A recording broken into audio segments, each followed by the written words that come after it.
자기소개 부탁드립니다. 첫 출연이시니까요. 네, 안녕하세요. 저 호랭이님 팬 풍백 임다혜라고 합니다. 저는 01학번이라서 IMF 때 수학여행이 취소되고 2002년 월드컵도 광화문에서 같이 겪었던 대한민국 평범한 40대 대표입니다. 아줌마예요. 평범하시다고는 하시는데 하나도 안 평범합니다. 제가 볼 때는. 인천에서부터 시작하셨습니다. 제 인천 반지하 빌라에서 시작을 했죠. 근데 지금 서울집에 살고 계시고요.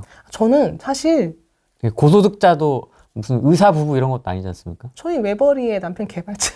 저는 근데 어릴 때 이렇게 아빠 사위 망해서 이제 빌라에서 쭉 살았거든요. 빌라촌에서 살았는데 반지하 월세로 이제 집이 경매 넘어갔으니까 살았는데 이게 사람들이 되게 신기해요. 저희는 이제 이 동네에서 살았던 애들이 다 학교를 같은 데 가고 이게 크잖아요. 네. 저희는 이게 평범하고 아파트는 되게 동네 인천이지만 아파트가 그렇게 인천 아파트 사실 그렇게 비싸지 않잖아요. 근데 저희는 그때 지나가면서 아파트 보면은 되게 부자들이다. 기초생활수급자처럼 이제 학교에서 이제 식권 나와서 그 식권 나오기 전까지는 약간 많이 거의 굶기도 몇 번 굶고 저희가 중간에 생겼어요. 제 나이가 고등학교 갔을 때 중간에 생겼어요. 그 식권이 나오고 뭐 이렇게 그 전에는 도시락을 싸와야 되는데 그렇게 살다가 그래서 공부할 때도 문제집 이제 교무실 가서 교사형 문제집 좀 남는 거 있으면 좀 달라고 해서 그런 걸로 공부하고 중고등학교 내내 이제 전단지 아르바이트하고 야자 시간에 몰래 담을 타고 나가서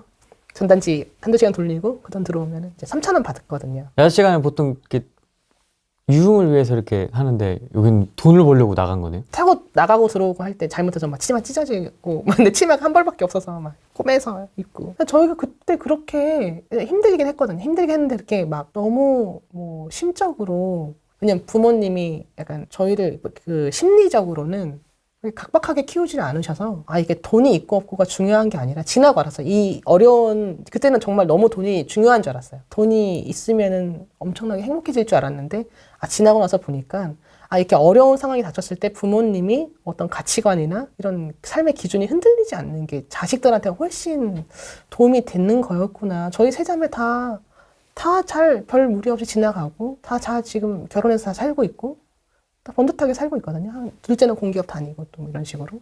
이게 돈 문제가 아니라 사고방식의 문제구나 이 생각을 정말 많이 했어요. 근데 결혼할 때도 저는 괜찮았거든요. 남편이랑 결혼 얘기할 때도 난 단칸방도 상관없어. 그렇게 하자. 뭐 이런 식으로.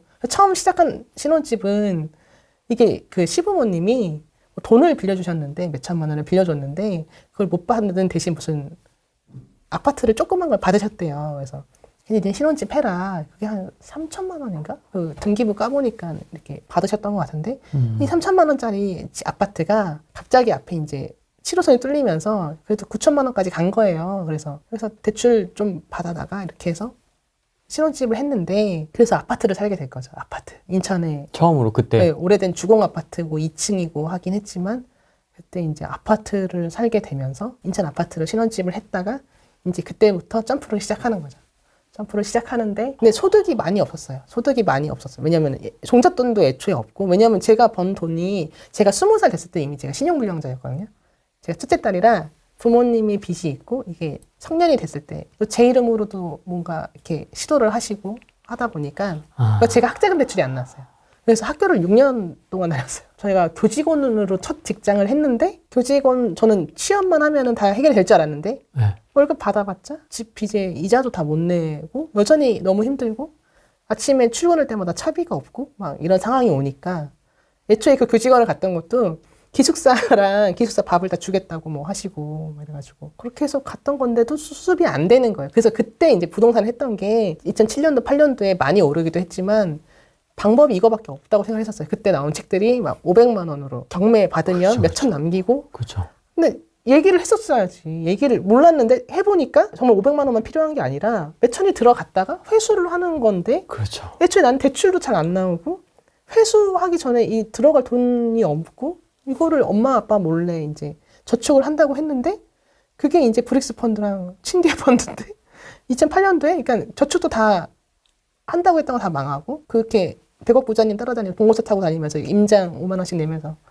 다 망하고 그 사람도 망하고 나도 망하고 완전 다 망했거든요. 처음 다시 시작해야 되는 상황이라 다행히 그때 이제 이후에 만난 남자친구랑 결혼을 어쩌다 하게 됐는데 근데 이제 시작을 우리가 아파트에서 시작을 하다니 굉장히 난 부자들이나 가는 곳이라고 생각했는데 굉장히 너무 감사했거든요. 그래서 그걸 발판으로 그 집을 담보로 이거 이제 시부모님 보시면 안 되는데 그 집을 담보로 아까 수강료 1,000만 원이랑 2,000만 원 공투 들어간 거 있잖아요. 네. 그러니까 이 집을 담보로 대출을 받아서 더 그 짓을 했던 거예요. 경매를 배운다고. 근데 이게 내 집을 담보로 자산이 그래도 요 정도 있고 대출 좀 있었지만 대출이 이제 확 늘어나고 망하고 더 그래도 이거밖에 없다고 생각을 했어요. 뭔가 좀 주식과 부동산이 이 월급으로는 어차피 계산상으로는 내가 평범하게 살고 싶은데 평범하게 살질 못할 것 같으니까. 그래서 이 평범함이 저는 약간 그냥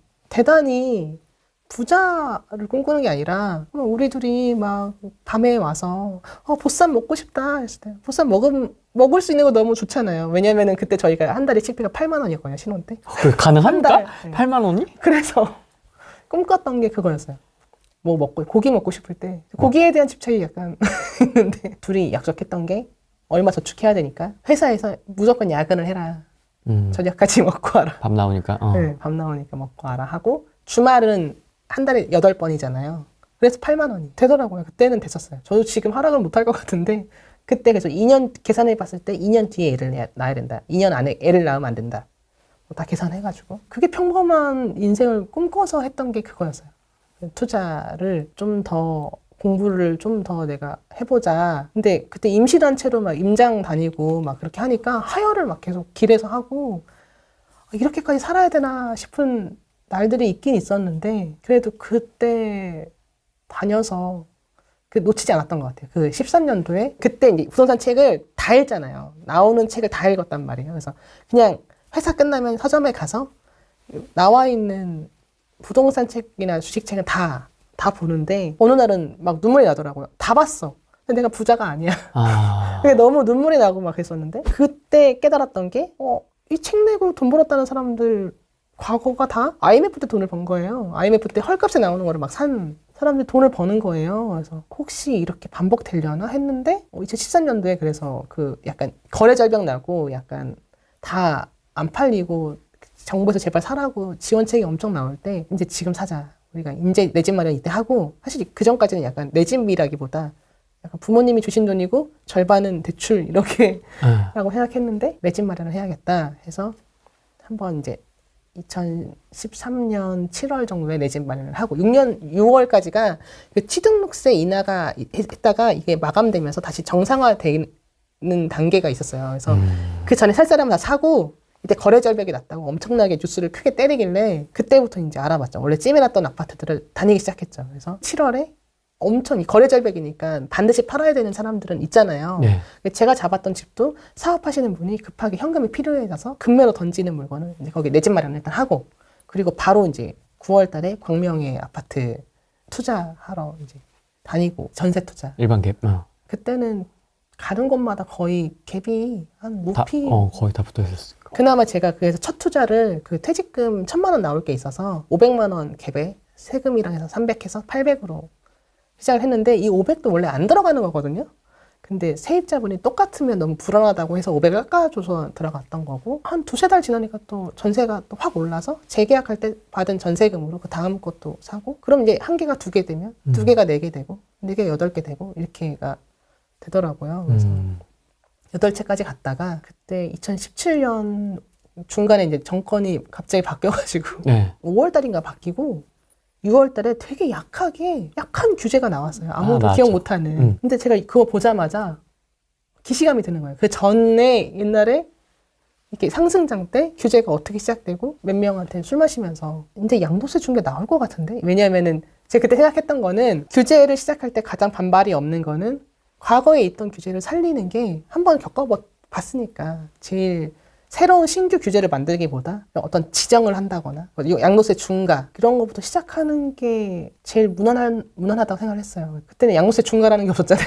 이때 뭐가 유행했지? 라고 생각을 해보니까 그 전 장 때 똘똘한 한 채가 유행했고 그 다음에 이제 평수도 소형에서 대형까지 갔던 게 기억이 나고 그 다음에는 아파트에서 분양권에서 이제 쭉 밀려서 저희 마지막 물렸던 사람들 다 인천에 재개발 빌라에 물려 있잖아요, 지금. 그때 당시 2009년도 이때. 아, 이렇게 번져서 인천 재개발 빌라까지 오는구나.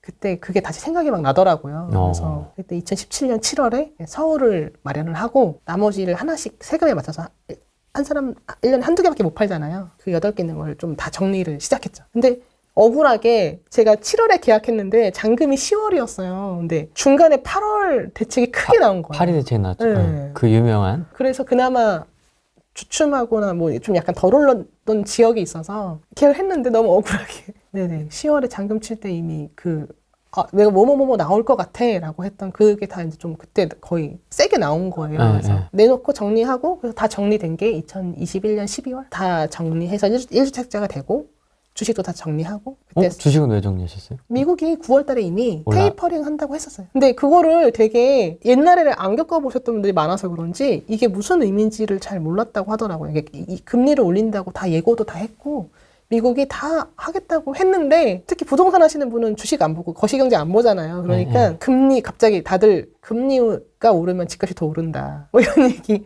앞으로 더 오른다. 더 상승한다. 계속 오른다는 얘기만 하고 주식 쪽도 약간 그쵸. 왜냐면 그때 주식 시작하신 분들은 다 코로나 때 돈을 엄청 풀 때 코인도 오르고 주식도 오르고 할 때 갑자기 1,400이던 코스피가 3,200이 될 때 동학개미들이 막 이렇게 하셨던 분들이 많아서 이 과거 데이터가 없으셨나 봐요. 그래서 이게 무슨 의미인지를 몰랐다고 하더라고요. 그래서 제가 그때 만나는 사람마다 겨울에 분명히 다 정리를 좀 하고 달러 얘기를 했는데 근데 이게 되게 간단하다고 저는 생각했거든요. 저번에 이렇게 반복이 됐으니까 과거에도 테이퍼링이 있었잖아요. 금리를 한번 촥 낮췄다가 경기 부양을 위해 낮췄다가 다시 올리면서 좀 다시 잡고 이때 어떻게 돌아가는지 이런 거는 데이터가 충분히 있고 기사들도 있고 판단할 수 있다고 생각을 했는데 이게 한번 올라가는 걸 맛보신 분들이 정리하기 쉽지 않았던 것 같아요. 근데 2022년 1월을 그래서 좀 가뿐하게 시작했죠. 이제 저는 1주택자로 이제 주식 없이 시작을 했는데 그때 연락이 많이 왔어요. 작년 1년 동안 연락이 많이 왔어요. 그때 네가 했던 말이 요즘 들어 생각이 난다 떠오른다. 이러면서 그때 그 말이 무슨 뜻인지 몰랐다. 금리가 올라간다는 게 이렇게 힘든 일이거나 내가 뭔가를 팔아야 되거나 이거를 경매로 넘겨야 되는 상황이 오고 이렇게까지 가는 건지를 몰랐다고. 그래서 얘기를 하죠. 지금 높지 않은데 금리 금리가 높지 않고 애초에 또 이창용 총재가 2022년 중간에 얘기했잖아요. 3.5%까지 올리겠다고. 근데 오늘 아침에 이제 기사 떴더라고요. 3.5% 여기서 멈추겠다. 근데 이 얘기를 벌써 그러니까 1년 전, 아니 6개월 전에 이미 정부나 미국은 다 얘기를 해놨어요. 근데 다들 상관없이 계속 올랐으니까 계속 오를 것이다 라고 생각하셨던 분들이 좀 예상치 못하게 맞았다는 생각을 하는데 제가 봤을 때는 그렇게 강한 되게 높은 금리도 아니고 강한 규제도 아니었고 이 정도가 힘들면 만약에 조금 더 정말로 옛날처럼 강한 게 나왔을 때는 더 힘들어지실 수 있으니까 될 수 있으면 지금 조금 손해를 보더라도 정리를 하시는 게 좋지 않겠냐 이런 얘기를 많이 하고 있어요.